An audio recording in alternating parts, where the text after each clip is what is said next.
A school story. Two men in a smoking room were talking of their private school days. At our school, said A, we had a ghost's footmark on the staircase. What was it like? Oh, very unconvincing. Just the shape of a shoe with a square toe, if I remember right. The staircase was a stone one. I never heard any story about the thing. That seems odd when you come to think of it. Why didn't somebody invent one, I wonder? You never can tell with little boys. They have a mythology of their own. There's a subject for you, by the way, the folklore of private schools. Yes, the crop is rather scanty, though. I imagine if you were to investigate the cycle of ghost stories, for instance, which the boys at private schools tell each other, they'd all turn out to be highly compressed versions of stories out of books.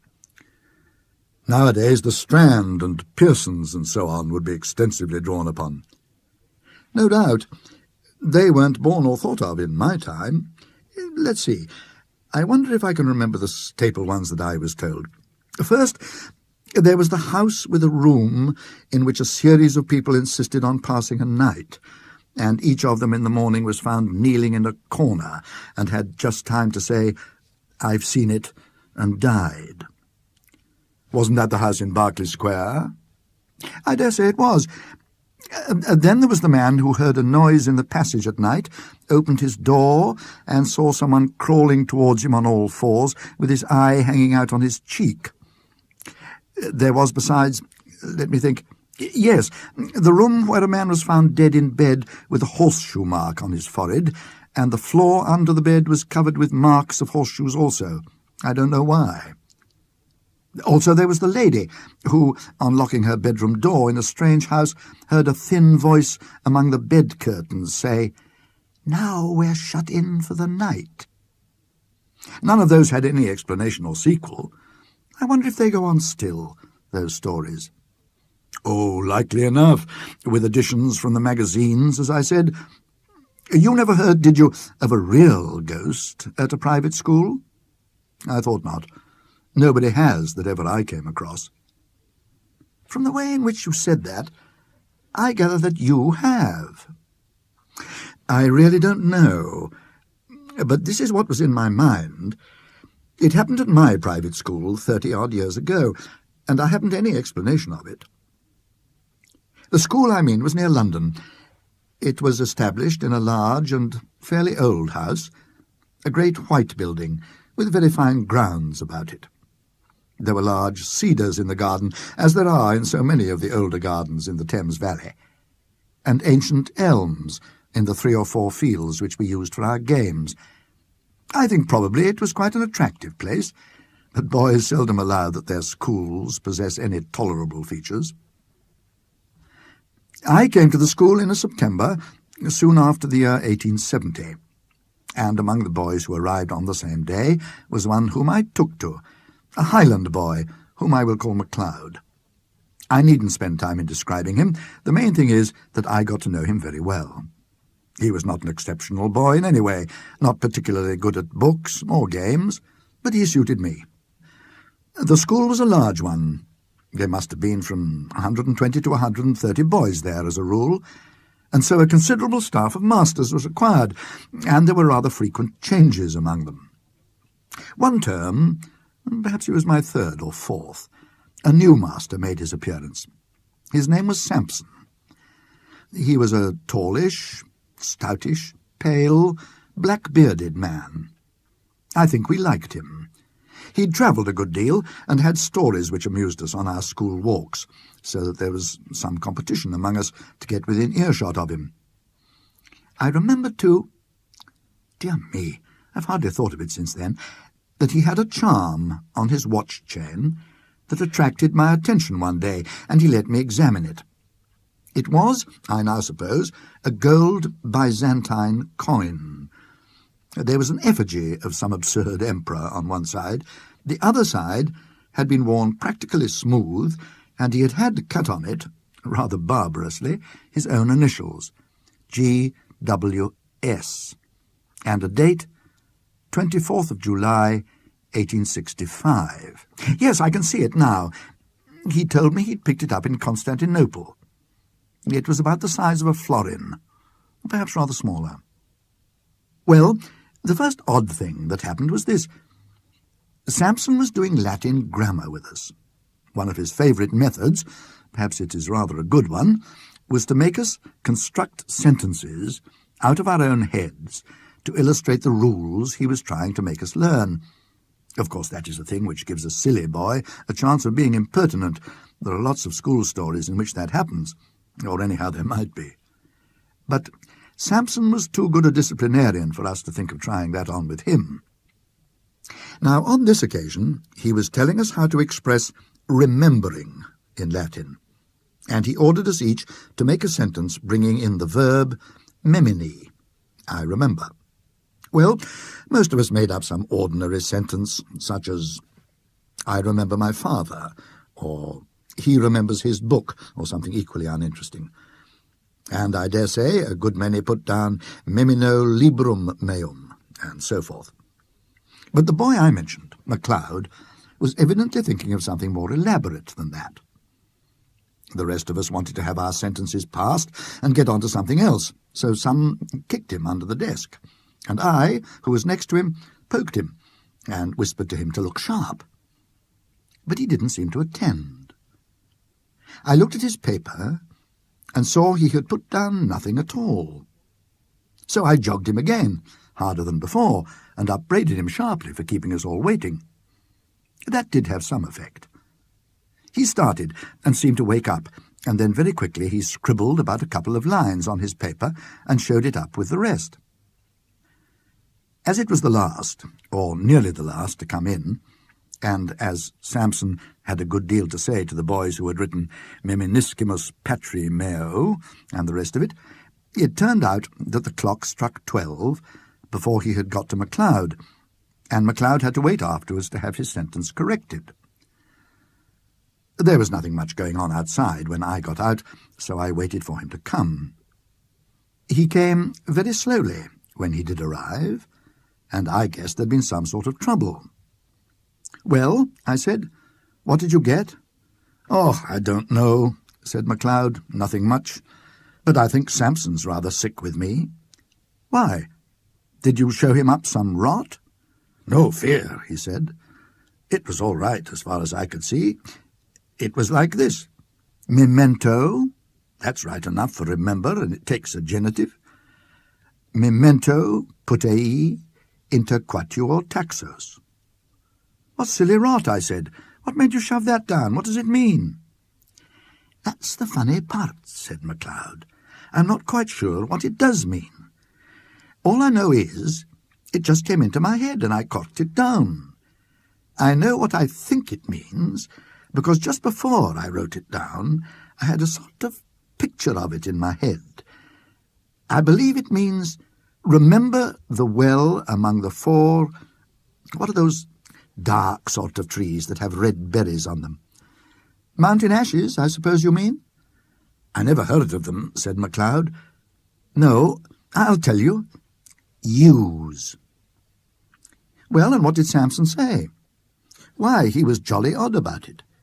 When he read it, he got up and went to the mantelpiece and stopped quite a long time without saying anything, with his back to me. And then he said, without turning round and rather quiet, 'What do you suppose that means?'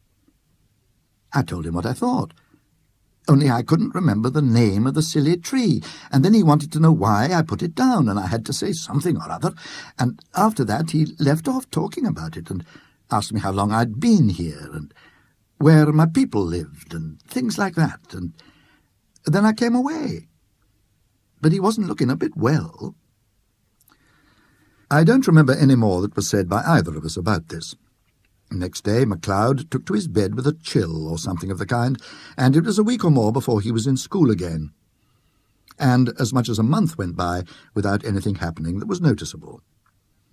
Whether or not Mr. Sampson was really startled, as MacLeod had thought, he didn't show it.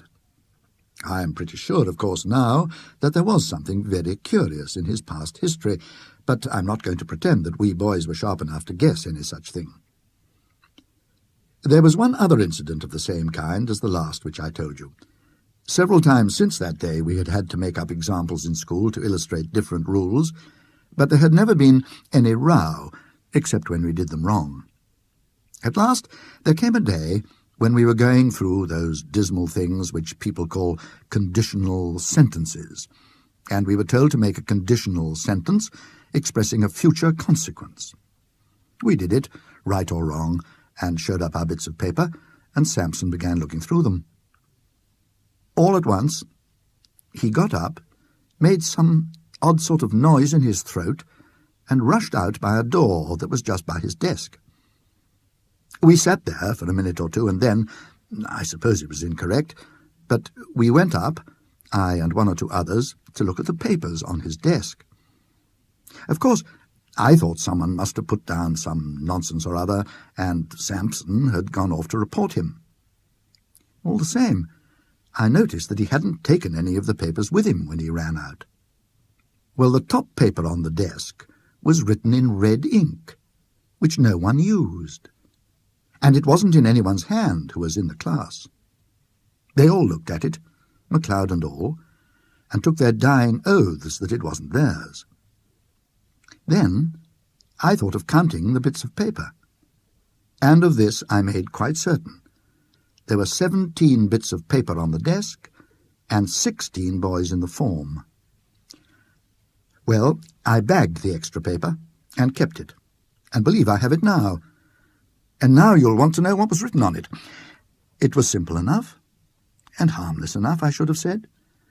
Si tu non veneris ad me, ego veniam ad te, which means, I suppose, if you don't come to me, I'll come to you. Could you show me the paper? Interrupted the listener. Yes, I could. But there's another odd thing about it. That same afternoon I took it out of my locker. I know for certain it was the same bit, for I made a finger mark on it. And no single trace of writing of any kind was there on it. I kept it, as I said, and since that time I've tried various experiments to see whether sympathetic ink had been used, but absolutely without result. So much for that. After about half an hour, Samson looked in again, said he had felt very unwell, and told us we might go. He came rather gingerly to his desk, and gave just one look at the uppermost paper. And I suppose he thought he must have been dreaming. Anyhow, he asked no questions. That day was a half-holiday, and next day Samson was in school again, much as usual. That night, the third and last incident in my story happened. We, MacLeod and I, slept in a dormitory at right angles to the main building. Samson slept in the main building on the first floor. There was a very bright full moon. At an hour, which I can't tell exactly, but sometime between 1 and 2, I was woken up by somebody shaking me. It was MacLeod, and a nice state of mind he seemed to be in. "Come," he said, "come, there's a burglar getting in through Samson's window." As soon as I could speak, I said, "Well, why not call out and wake everybody up?" No, he said. "I'm not sure who it is. Don't make a row. Come and look." Naturally, I came and looked, and naturally, there was no one there. I was cross enough and should have called MacLeod plenty of names, only I couldn't tell why. It seemed to me that there was something wrong. Something that made me very glad I wasn't alone to face it. We were still at the window looking out, and as soon as I could, I asked him what he had heard or seen. "I didn't hear anything at all," he said, "but about 5 minutes before I woke you, I found myself looking out of this window here, and there was a man sitting or kneeling on Samson's windowsill, and looking in, and I thought he was beckoning." "What sort of a man?" MacLeod wriggled. "I don't know," he said, "but I can tell you one thing. He was beastly thin, and he looked as if he was wet all over. And," he said, looking round and whispering as if he hardly liked to hear himself, "I'm not at all sure that he was alive. We went on talking in whispers some time longer, and eventually crept back to bed. No one else in the room woke or stirred the whole time. I believe we did sleep a bit afterwards, but we were very cheap next day. And next day, Mr. Sampson was gone, not to be found. And I believe no trace of him has ever come to light since. In thinking it over, one of the oddest things about it all has seemed to me to be the fact that neither MacLeod nor I ever mentioned what we had seen to any third person whatever. Of course, no questions were asked on the subject, and if there had been, I'm inclined to believe that we could not have made any answer. We seemed unable to speak about it. "That is my story," said the narrator. "The only approach to a ghost story connected with the school that I know, but still, I think, an approach to such a thing." The sequel to this may perhaps be reckoned highly conventional, but a sequel there is, and so it must be produced.